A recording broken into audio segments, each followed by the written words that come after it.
Hello guys, and welcome to another quick tutorial from Vintage Radar. Today I wanted to show you a very nice watchmaker tool that you can go and grab that is going to speed up your process, especially if you work a lot with digital watches, Casio watches, G-Shock watches, because these have 4 screws on the back of the watch, and using a regular screwdriver is going to take a lot of time.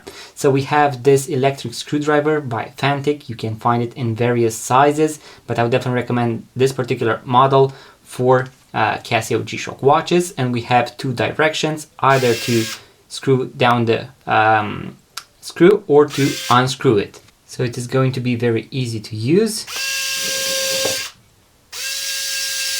2, and then the third one as well.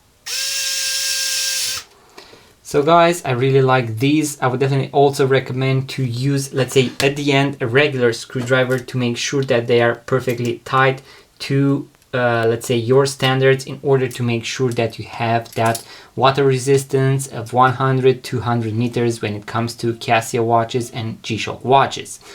I'm going to leave a link in the description box below to this exact electric screwdriver, and I guarantee you are going to like it, guys, so make sure to grab one.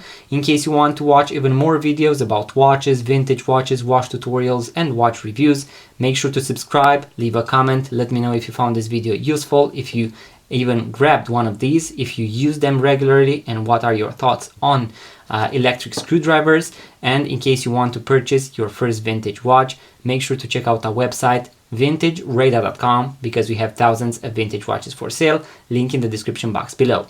Thank you guys for watching, subscribe, and I'm going to see you in the next video.